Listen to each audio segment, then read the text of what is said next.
Welcome to A9 TV. ముందుగా headlines చూద్దాం. June 4 తర్వాత ఏపీలో దాడులు జరిగే అవకాశం ఉందంటూ నిఘా వర్గాల హెచ్చరిక. ఇప్పటికే పలు జిల్లాల్లో ఉద్రిక్తతలు. జూన్ 4న ఓట్ల లెక్కింపు. జూన్ 19 వరకు పోలీస్ బలగాలు అప్రమత్తంగా ఉండాలంటూ ఇంటెలిజెన్స్ హెచ్చరికలు.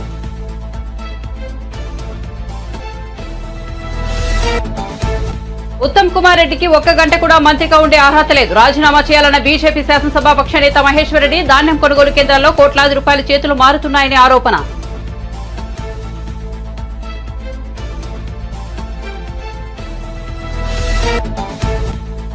జగన్ మాటలు వైసీపీ శ్రేణులకు ధైర్యాన్ని కలిగించలేకపోయాయన్న ఉమా.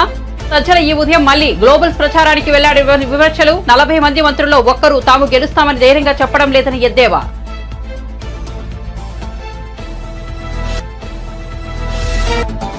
చంద్రబాబు పూర్తిగా నెగటివ్ క్యాంపెయిన్ చేశారన్న సజ్జల. ల్యాండ్ టైటిలింగ్ పై తప్పుడు ఆరోపణలు చేశారని మండిపాటు.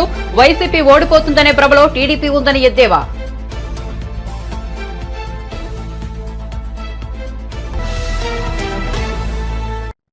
ఇక వార్త వివరాల్లోకి వెళ్తే ఏపీలో ఈసారి ప్రత్యేక పరిస్థితులు నెలకొన్నాయి. పోలింగ్ ముగిసిన తర్వాత కూడా హింసాత్మక ఘటనలు కొనసాగాయి.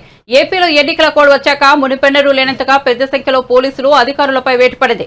ఈ నేపథ్యంలో నిఘా వర్గాల నుంచి ఏపీకి హెచ్చరిక జారైంది. జూన్ 4 తర్వాత ఏపీలో దాడులు జరిగే అవకాశం ఉందన్నది ఇంటెలిజెన్స్ హెచ్చరికల సారాంశం. జూన్ 19 వరకు పోలీసులు అప్రమత్తంగా ఉండాలని, అవసరమైతే కేంద్ర బలగాలను మోహరించాలని జిల్లా కలెక్టర్లు, ఎస్పీలకు నిఘా విభాగం నుంచి హెచ్చరికలు అందాయి. ముఖ్యంగా తిరుపతి, పల్నాడు, చిత్తూరు, అనంతపురం, కర్నూలు, కడప జిల్లాల్లో అప్రమత్తంగా ఉండాలని స్పష్టం చేసింది.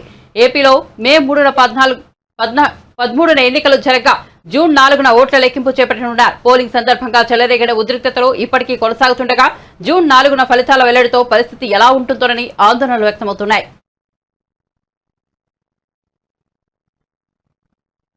ఓటమి సరళిని చూసి దాన్ని ప్రజా వ్యతిరేక ఓటు అనుకోవద్దని వైసీపీ ప్రధాన కార్యదర్శి సజ్జల రామకృష్ణారెడ్డి అన్నారు. ఈ ఎన్నికల్లో వైసీపీ విజయంపై పూర్తి విశ్వాసంతో ఉన్నామని, గతంలో కంటే ఈసారి ఎక్కువ సీట్లు వస్తాయని ఆయన ధీమా వ్యక్తం చేశారు.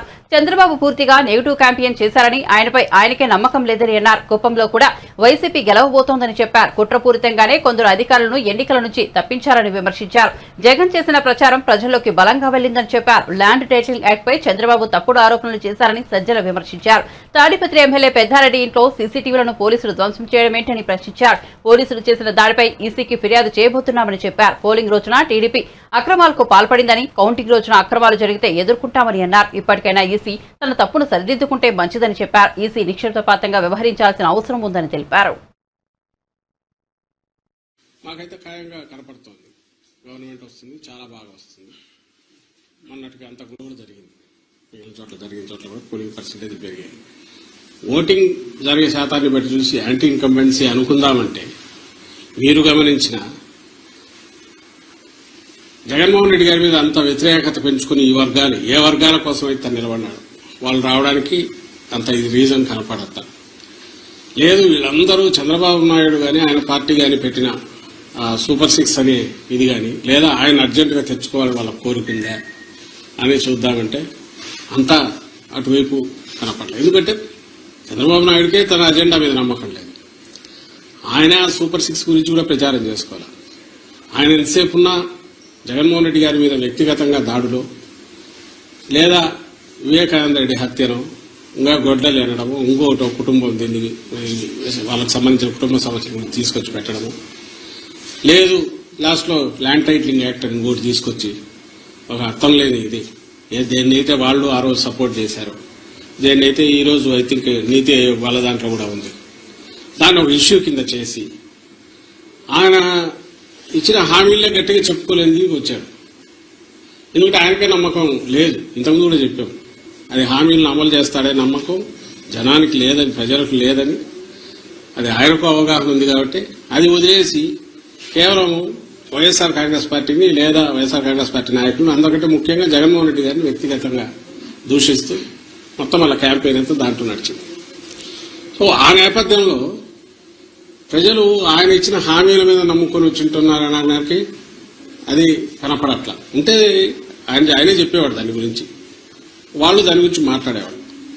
వేరే మా నాయకుడు ఆయన మొత్తం ఒకే థీమ్ మీద మీరు గమనిస్తే ఈ 5 ఏళ్ల పాటు తాను రాష్ట్ర అభివృద్ధికి సంక్షేమం ద్వారా లేదా మొత్తం డీసెంట్రలైజేషన్ ఆఫ్ పరిపాలన, సుపరిపాలన అందించడం ద్వారా తాను ఏం చేశాడో ఇవే చెప్పాడు.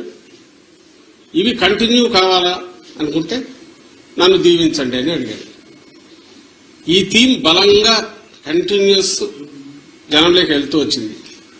మేము ఎప్పుడు చెప్తుండే వాళ్ళం కదా, 87% లబ్ధిదారులు ఏదో ఒక రూపంలో బెనిఫిట్ పొందిన వాళ్ళందరూ అవును ఇది నిజం అనుకున్నారు.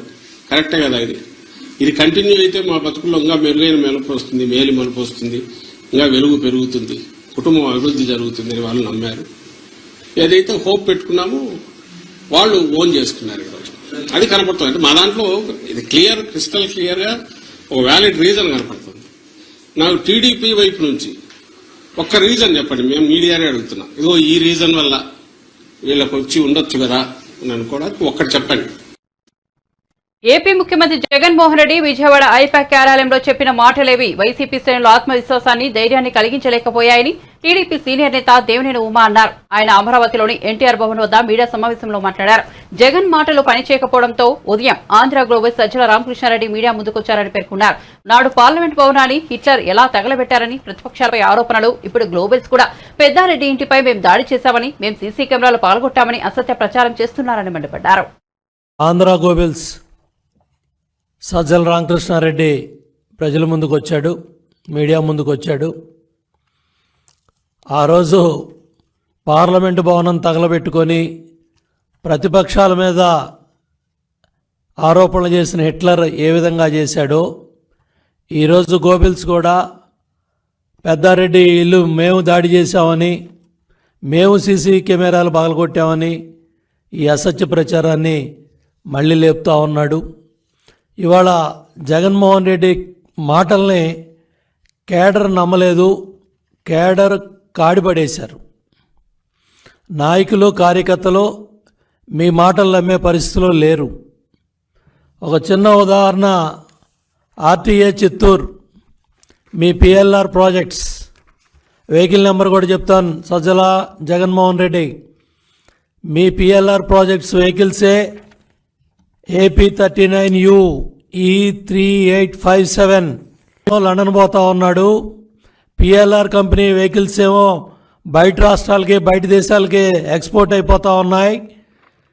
రెండో పక్క ఎవరన్నా అమ్మించాలని సజ్జల ఇవాళ నువ్వు మళ్ళీ సొల్లు కబుర్లు మొదలుపెట్టావు.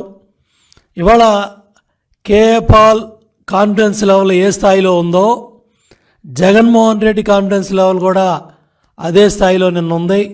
కేఏ పాల్ కాన్ఫిడెన్స్ లెవెల్కి, జగన్మోహన్ రెడ్డి కాన్ఫిడెన్స్ లెవెల్కి నిన్న సోషల్ మీడియాలో ట్రోలింగ్సే అర్థమవుతూ ఉన్నాయి. కాబట్టి పిచ్చి ప్రేలాపనలు మానేయండి. ల్యాండ్ టైటిలింగ్ యాక్ట్ మీ పుట్టి ముంచింది. మీ ప్రచార పిచ్చి, మీ ఫోటోలు పిచ్చి, మీరు తాత ముత్తాతలు ఇచ్చిన భూములను కూడా కొట్టేయాలని, దోచుకోవాలని మీరు చేసిన చట్టాలే మీ ప్రభుత్వానికి ఉరితాళ్ళైనాయి. ఇవాళ పెద్ద ఎత్తున ప్రజల్లో తిరుగుబాటు వచ్చింది. ఆ తిరుగుబాటు ఫలితమే జనసునామీ. ఆ జనసునామీ దెబ్బకే మీకు గంగుర్లు ఎత్తుతూ ఉన్నాయి. రోజుకొకళ్ళు వచ్చి మీడియా ముందుకి మాట్లాడుతూ ఉన్నారు. నేను అడుగుతా ఉన్నా, మొదటి క్యాబినెట్లో కానీ రెండో క్యాబినెట్లో కానీ 40 మంది మంత్రులు ఒక్కడ కూడా ధైర్యంగా మీడియా ముందుకు వచ్చి మేం గెలుస్తామని మాట్లాడట్లేదు. 40 మంది మంత్రులు ఓడిపోతున్నారు. 5 ఏళ్ల పరిపాలనలో మీ మంత్రులు ఎవరైతే ఉన్నారో మొదటి క్యాబినెట్లో రెండో క్యాబినెట్లో మంత్రులు ఎవడో కూడా మీడియా ముందుకు రావట్లా.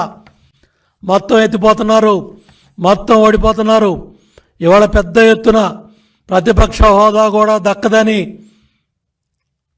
మీడియా ఘోషిస్తూ ఉంటే, సర్వేలు ఘోషిస్తూ ఉంటే ఇవాళ సజ్జలు వచ్చి ఏ కార్యకర్తను నమ్మిద్దామని, ఏ నాయకుడిని నమ్మిద్దామని నువ్వు మళ్ళీ బురజల్లే కార్యక్రమాలు చేస్తున్నావు. సిగ్గుందా అని అడుగుతున్నా. అపధర్మ ముఖ్యమంత్రి మీరు, 5 ఏళ్ళు ప్రభుత్వం పరిపాలన చేసింది మీరు, చీఫ్ సెక్రటరీ మీరు పెట్టుకున్న వ్యక్తే, మీకు అనుసరణలోనే వ్యవస్థలన్నీ నడుస్తున్నాయి.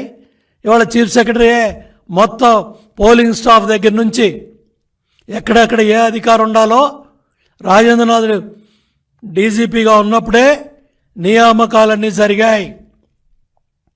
ఇవాళ ఈసీ మీద బురజల్లాలనో, తెలుగుదేశం పార్టీ మీద బురజల్లాలనో, ఎన్డీఏ కాటు మీద బురజల్లాలనో, కేంద్రం మీద బురజల్లాలనో ఇవాళ సజ్జల ఎత్తిపోయే మాటలు మాట్లాడుతూ ఉన్నాడు. భయం కళ్ళల్లో కనపడతా ఉంది, పిరిగితనం కళ్ళల్లో కనపడతా ఉంది. ప్రజాస్వామ్యబద్ధంగా ఎన్నికలలో పాల్గొనడం చంద్రబాబుకు ఇష్టం లేదని వైసీపీ రాష్ట్ర కార్యదర్శి లేళ్ల అప్పిరెడ్డి తీవ్రంగా విమర్శించారు. రౌడీయిజం చేసి రిగ్గింగులు చేసి గెలుపొందాలనుకోవడం దారుణమని ఆరోపించారు. అరాచకాలకు వత్తాసు పలికిన ఇద్దరు ఎస్పీలపై సస్పెన్షన్ వేటు పడిందని, చంద్రబాబు ట్రాప్ లో పడి పోలీసు అధికారులు తమ జీవితాలను నాశనం చేసుకోవద్దని సూచించారు. తాడిపత్రిలో పెద్దారెడ్డి ఇంట్లో సీసీ కెమెరాలను పోలీసులే పగలగొట్టడం దేనికి సంకేతం అంటూ ఆయన ప్రశ్నించారు. ఆధారాలు లేకుండా చేసే కుట్ర ఎవరు చేశారో తేలాలన్నారు. జరిగినటువంటి సంఘటన చూస్తే నిజంగా ఆశ్చర్యం కలుగుతా ఉంది. సీసీ కెమెరా ఎవరైనా కూడా సీసీ కెమెరాలు ఎవరు ఎందుకు పెట్టుకుంటారు? ఏదైనా అనుకోని సంఘటనలు జరిగినప్పుడు ఆ సంఘటనలకు సంబంధించినటువంటి సాక్ష్యాధారాల కోసం ఇళ్లలో సీసీ కెమెరాలు, రోడ్లపైన సీసీ కెమెరాలు పెట్టుకుంటా ఉంటారు. అటువంటి సీసీ కెమెరాలు పెట్టుకున్నటువంటి ఎమ్మెల్యే పెద్దారెడ్డి గారి ఇంట్లో పోలీసులు ఏం చేశారో ఒక్కసారి ఈ వీడియో ద్వారా ప్రజానికానికి కూడా చూడమని కోరుతా ఉన్నా.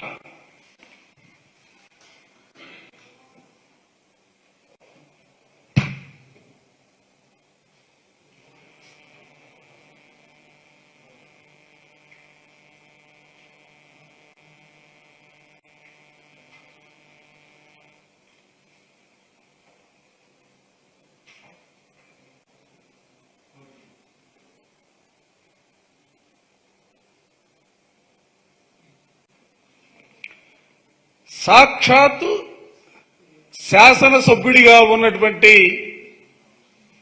పెద్దారెడ్డి గారి ఇంట్లో తీసుకెళ్తున్న దాడి చేసి శ్రీనివాసరెడ్డి గారి మామగారిని గాయపరిచి అక్కడ కూడా విధ్వంసం సృష్టించినటువంటి వైనం శ్రీనివాసరెడ్డి గారి ఇంటిపైన. ఆ వైనాన్ని కూడా చూడొచ్చు. తెలుగుదేశానికి సంబంధించినటువంటి వందలాది మంది కార్యకర్తలను వెంట పెట్టుకుని అక్కడ పోటీ చేస్తున్నటువంటి అభ్యర్థి ఏ విధమైనటువంటి దాడులకి పాల్పడ్డాడో దీనిలో కనపడతా ఉంది. శ్రీనివాసరెడ్డి గారి హాస్పిటల్ అది, వాళ్ళ మామగారికి దెబ్బలు తగిలాయి.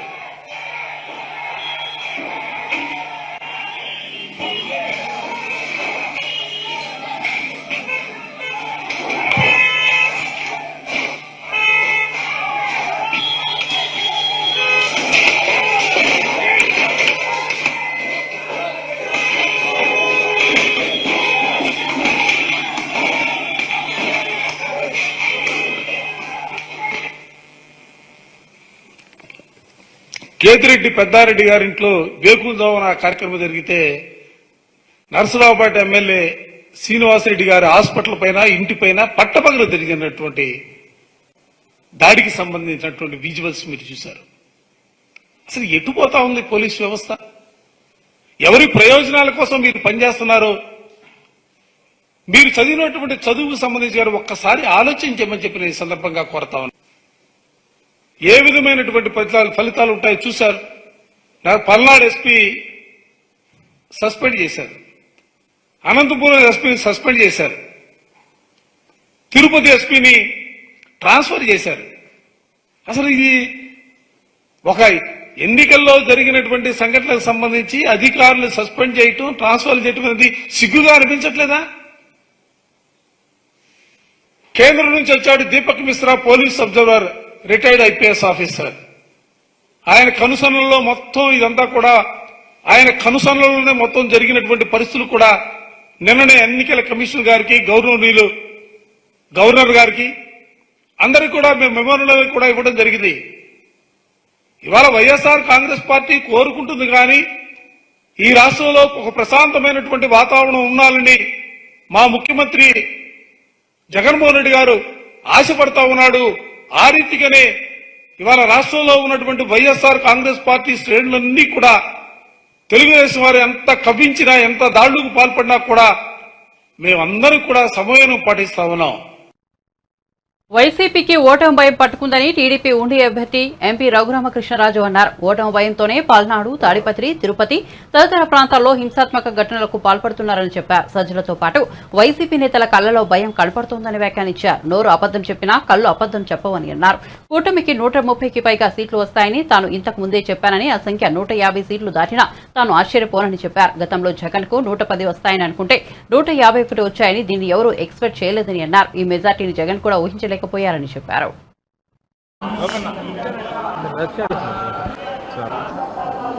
ఎన్నికలు ముగిసిన తర్వాత స్వామివారి దర్శనం కోసం ఈరోజు ఇక్కడికి రావటం జరిగింది. అభిషేక దర్శనం కుటుంబంతో సహా చేసుకోవటం జరిగింది. గతంలో కూడా నేను ఇప్పుడు నామినేషన్ వేసిన వెంటనే ఆ తర్వాత ఎలక్షన్ అయిన తర్వాత స్వామివారి భక్తుడిగా ఇప్పుడు నేను వారి దర్శనం చేసుకోవటం నాకు అదొక రెగ్యులర్ చర్య.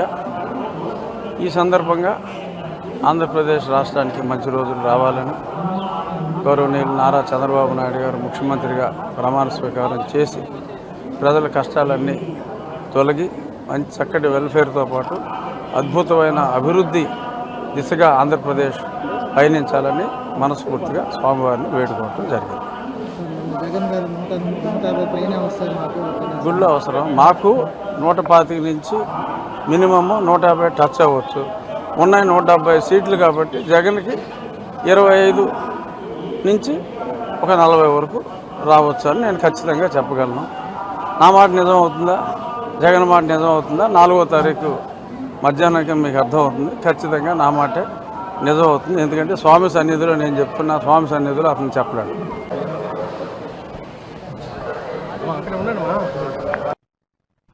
వైఎస్ఆర్సీపీ నాయకులు ఆంధ్రప్రదేశ్ ను అరాచక ప్రదేశ్ గా మార్చారని బీజేపీ అధికార ప్రతినిధి భానుప్రకాష్ రెడ్డి మండిపడ్డారు. ఎన్నికల రోజు ఆ తర్వాత కూడా విచ్చలవిడిగా దాడులకు తెగబడ్డారని దుయ్యబట్టారు. తిరుపతిలో నిర్వహించిన మీడియా సమావేశంలో ఆయన మాట్లాడారు. వైఎస్ఆర్సీపీకి ఓటేయకపోతే ప్రజల్ని చంపేస్తారా అని ప్రశ్నించారు. ఈ ఎన్నికల్లో ప్రజలు కసితో ఓటేశారని, రాష్ట్రంలో జగన్ అరాచక పాలన అంతం కావడం ఖాయమని భానుప్రకాష్ ధీమా వ్యక్తం చేశారు. ఆంధ్రప్రదేశ్ లో అంబేద్కర్ గారి రాజ్యాంగం పనిచేస్తుందా అని చెప్పి భారతీయ జనతా పార్టీ ప్రశ్నిస్తా ఉంది. ప్రశాంతంగా జరగాల్సినటువంటి ఎన్నికలు దొంగ ఓట్లతో, కరెన్సీ నోట్ల పంపకాలతో మొదలైనటువంటి ఎన్నికలు మరుసటి రోజు ఓటేసిన పాపానికి అధికార పార్టీ నాయకుల ఆగడాలు, అధికార పార్టీ నాయకుల దౌర్జన్యాలు మనగాని గమనించినట్టయితే మన ఆంధ్రప్రదేశ్లో ఉన్నామా, అరాచక ప్రదేశ్లో ఉన్నామా అని చెప్పి ప్రశ్నిస్తున్నాం. మేము మీకు ఓటేయకపోతే ఇళ్లలోకి వెళ్ళి దాడి చేస్తారా? మీకు ఓటేయకపోతే పెట్రోల్ బాంబులతో దాడి చేస్తారా? మీకు ఓటేయకపోతే వాహనాలు తగలబెడతారా? మీకు ఓటేయకపోతే ఇళ్లలకు దూరి మహిళలను కూడా చూడకుండా నిన్న విశాఖపట్నంలో గర్భవతి వారిని తనడం జరిగింది. అయ్యా లైన్లో రాయ ఎమ్మెల్యే గారు అంటే తెనాలిలో ఓటర్ని పట్టుకొని కొట్టడం ఎంతవరకు సమంజసం చెప్పండి? అంటే ఏం చేయాలనుకుంటున్నారు మీరు ఆంధ్రప్రదేశ్ని? 5 సంవత్సరాలు మీరు చేసింది చాలదా? తృప్తి లేదా మీకు? ఎన్నికల రోజు దౌర్జన్యం, ఎన్నికలు అయినాక దౌర్జన్యం. 4వ తేదీ వరకే మీ కథంతా. జూన్ 4వ తేదీ ఆంధ్రప్రదేశ్ రాష్ట్ర ప్రజలు ఆంధ్రప్రదేశ్లో అధికార మార్పిడిని అనుగుణంగా తీర్పివ్వడం జరిగింది. ఇంత కసితో ప్రజలు ఒక ప్రభుత్వాన్ని దింపాలి అని చెప్పి ఓటేసినటువంటి సందర్భం నేను మొన్ననే చూడడం జరిగింది. ప్రజలకు రక్షణ కల్పించాల్సినటువంటి పోలీసుల మీద అధికార పార్టీ నాయకులు దౌర్జన్యం. తిరుపతిలో ఆ గన్మెన్ మీద ఈ సమిటితో దాడి చేయడం జరిగింది. రక్తగాయాలైన రావడం జరిగింది. పొరబాటున అది తలకు తగిలింటే ఈరోజు పరిస్థితి ఏం చెప్పండి? అంటే మీరు ఉద్దేశపూర్వకంగా ప్రీ ప్లాన్డ్గా వచ్చారని చెప్పి అర్థమైపోతా ఉంది. ఎస్పీని సస్పెండ్ చేశారు, నిన్న కొందరు పోలీస్ అధికారిని సస్పెండ్ చేశారు. అధికారుల మీద చర్యలు తీసుకున్నారే, రాష్ట్రం మొత్తం మీద అధికార పార్టీ నాయకుల మీద ఎందుకు మీరు ఇంకా చర్యలు తీసుకోలేదు? చెంప చెల్లుమనిపించినటువంటి ఆ ఎమ్మెల్యేని అరెస్ట్ చేయండి. దీని వెనకాల కుట్రదారులు, సూత్రధారులు వెనకాలుండి ముందుకు పంపించినటువంటి రాజకీయ నాయకులు వాళ్ళని అరెస్ట్ చేయండి. వరుస సంఘటనలు జరుగుతున్నాయంటే ఇది పూర్తిగా పోలీస్ అధికారుల వైఫల్యంగా మేము భావిస్తున్నాం. ఇదే అధికార పార్టీ నాయకులు నిన్న ఆయన అంబటి రాంబాబు గారు అబద్ధాలకి కేర్ ఆఫ్ అడ్రస్. ఆయన నోరు తెరిస్తే అబద్ధాలు. ఆయన అంటాడు ఇంకో కూటమి గెలిచింది అని. ఏంది అంబటి గారు మీరు మాట్లాడేది? మీ భుజాన్ని మోసినందుకు, మీ పార్టీని మోసినందుకు ఈరోజు అధికారులు బలైపోయారు. ఈరోజు మళ్ళా దాన్ని మాకు ప్రతిపక్షాలకు మసిపుస్తారు. మిమ్మల్ని తార డబ్బాలు ముంచేశారు ఆంధ్రప్రదేశ్ ప్రజలు. ప్రశాంతంగా ఉండాల్సినటువంటి ఆంధ్రప్రదేశ్ని అగ్నిగుండంగా చేసేశారు అధికార పార్టీ వాళ్ళు. ఎవరిని స్పేర్ చేసే ప్రసక్తే లేదు. ఐపాక్ మాటలు సీఎం నమ్మారు. వాళ్ళు చెప్పింది ఏమంటే వైసీపీ ప్యాక్ అయిపోయింది, ఆంధ్రప్రదేశ్లో ఎన్డీఏ అధికారంలోకి రాబోతా ఉంది, ఎన్డీఏ మిత్రపక్షాలు అధికారంలోకి రాబోతున్నాము, ఇది ప్రజా తీర్పు. ఐప్యాక్ ఏందండి, దాని మాటలు ఎవరు నమ్మరు అంతే. ఇటీవల ముగిసిన సార్వత్రిక ఎన్నికలపై టీడీపీ సీనియర్ నేత మాజీ మంత్రి ఆనం రామనారాయణ రెడ్డి సంచలన వ్యాఖ్యలు చేశారు. నెల్లూరు జిల్లా అధికారుల్లో చాలా మంది తమకు సహకరించలేదని ఆరోపించారు. జిల్లా యంత్రాంగం మొత్తం అధికార పార్టీకే కొమ్ము కాసిందని పేర్కొన్నారు. జిల్లాలోని మర్రిపాడు మండలం సమస్యాత్మకమైనదని, అక్కడ నాటు బాంబులు విసురుతున్నారని పేర్కొన్నారు. ఇక్కడ సమస్యాత్మకమైన 10 బూతుల వివరాలను ఎన్నికల కమిషన్ కు, ఆర్ఓకు, కలెక్టర్, ఎస్పీకి అందించినా ఆయా బూతుల వద్ద ఆర్మడ్ పోలీసులను పెట్టలేదని ఓ మహిళా కానిస్టేబుల్, ఎన్సీసీ క్యాడెట్ పెట్టి ఊరుకున్నారని తెలిపారు. దీన్ని బట్టి అధికార యంత్రాంగం ఎవరికి సహకరించిందో తెలుసుకోవచ్చని తెలిపారు. నెల్లూరు పార్లమెంట్ ఇన్ఛార్జ్ అయినటువంటి మాజీ మేయర్ శ్రీ అబ్దుల్ అజీజ్ గారికి, అలాగే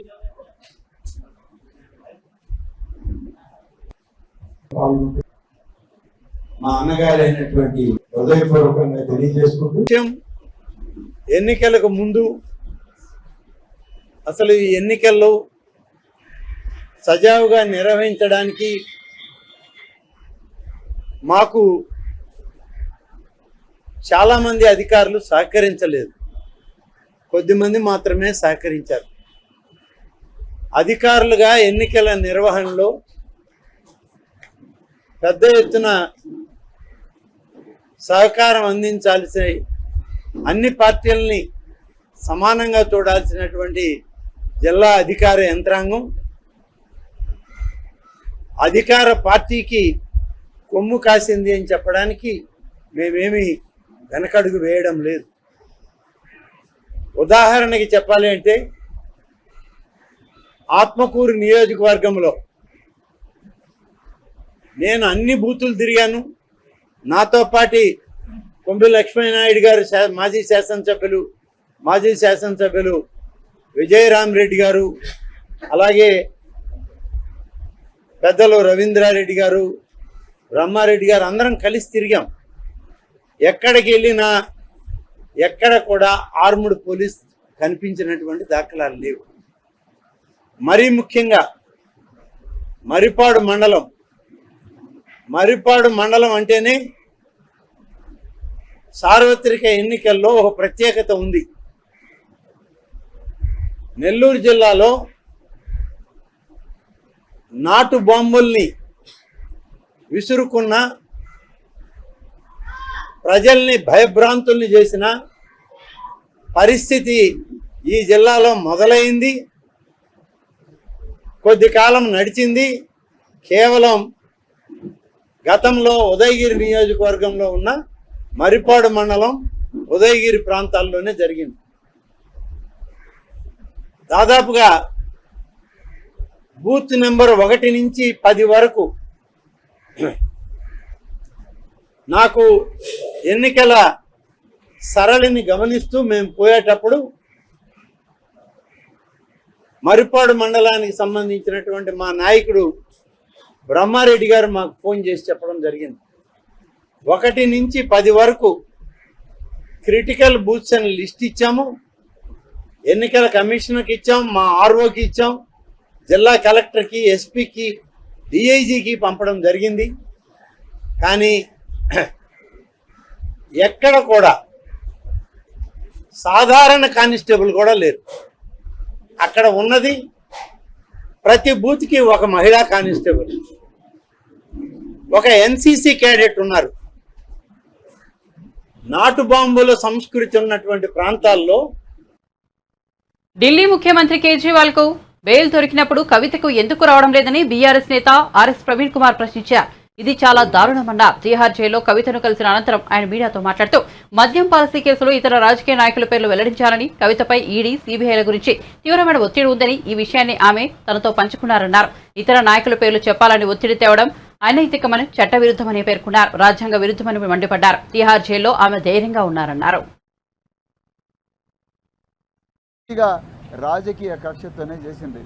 నిజానికి ఢిల్లీ లిక్కర్ పాలసీ, ఢిల్లీ గవర్నమెంట్లో వాళ్లకు ఎక్కువ ఆదాయం రావడం కోసం మరి ఢిల్లీ గవర్నమెంట్ ఒక పాలసీ తీసుకున్నది.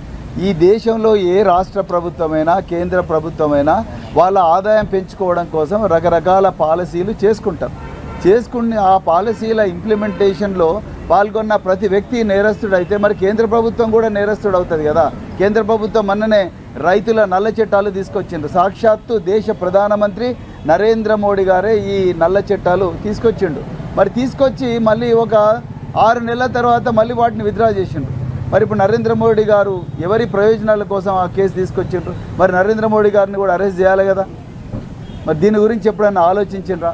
ఆలోచించలేదు. అంటే ప్రధానంగా ఈ ఈడీలో సెక్షన్ 50 ఉందని చెప్పేసి ఈ సెక్షన్ 50లో మరి burden of proof lies on the accused. అంటే ఈ బర్డెన్ ఆఫ్ ప్రూఫ్ అంటే ఈ తన నేర నిర్దోషిత్వాన్ని నిరూపించుకోవడం అనేది నిందితురాలి మీదనే ఉంటుంది. కాబట్టి అంతవరకు వాళ్ళని జైల్లో పెట్టొచ్చన్న ఒక చిన్న ప్రొవిజను ఒక సుప్రీం హైకోర్టు జడ్జిమెంట్ని తీసుకొని దాన్ని అడ్డంగా పెట్టుకొని రాజకీయ ప్రత్యర్థులందరినీ కూడా మరి వాళ్ళ గొంతు నొక్కే ప్రయత్నం ఇవాళ బీజేపీ ప్రభుత్వం చేస్తున్నది. నిజానికి ఇది చాలా హాస్యాస్పదంగా ఉన్నది. కల్వకుంట్ల కవిత గారి మీద ఈ కేసు పెట్టడం, మిగతా వాళ్ళ మీద పెట్టడం. నిజానికి ఇందులో ఈ క్రైమ్లో ఎక్కడ డబ్బు దొరకలేదు.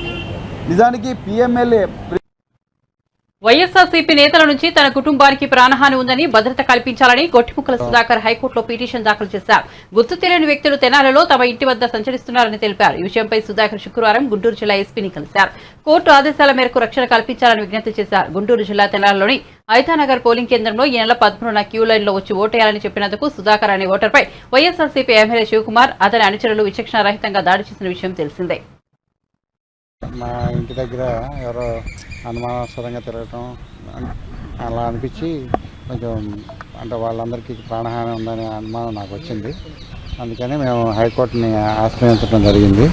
వారు ఏమన్నారంటే ఓకే మేము ప్రొటెక్షన్ గురించి అడిగితే సరే ఇక్కడ ఎస్పీ ఆఫీస్కి అట్లాగే తెనాలి ఏఎస్పీ స్టేట్ ఎస్హెచ్ఓకి అట్లాగే సిఎస్ గారికి ఎలక్షన్ కమిషన్ ఆఫ్ ఇండియాకి అట్లాగే ఎలక్షన్ కమిషన్ ఆఫ్ ఆంధ్రప్రదేశ్కి రిప్రజెంటేషన్లు ఇవ్వండి, మీకు తగిన ప్రొటెక్షన్ ఏర్పాటు చేస్తూ ఉన్నారు.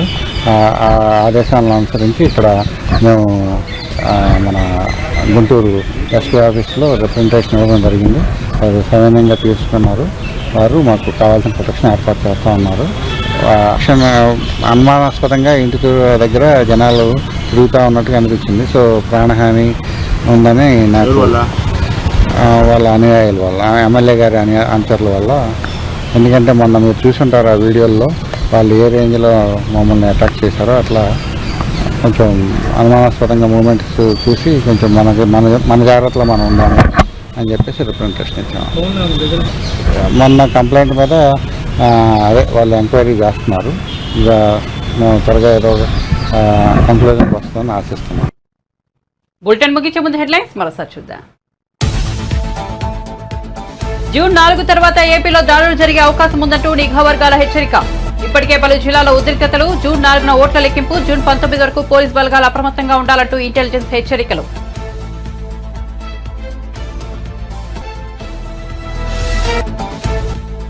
ఉత్తమ్ కుమార్ రెడ్డికి 1 గంట కూడా మంత్రిగా ఉండే అర్హత లేదు. రాజీనామా చేయాలన్న బీజేపీ శాసనసభ పక్ష నేత మహేశ్వర్ రెడ్డి. ధాన్యం కొనుగోలు కేంద్రాల్లో కోట్లాది రూపాయల చేతులు మారుతున్నాయని ఆరోపణ.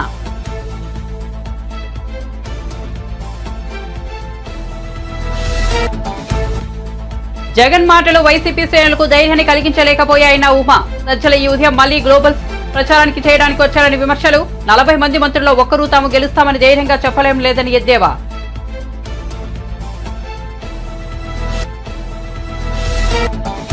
చంద్రబాబు పూర్తిగా నెగిటివ్ క్యాంపెయిన్ చేశారన్న సజ్జల. ల్యాండ్ టైటిలింగ్ పై తప్పుడు ఆరోపణలు చేశారని మండిపాటు. వైసీపీ ఓడిపోతుందనే భ్రమలో టీడీపీ ఉందని ఎద్దేవా.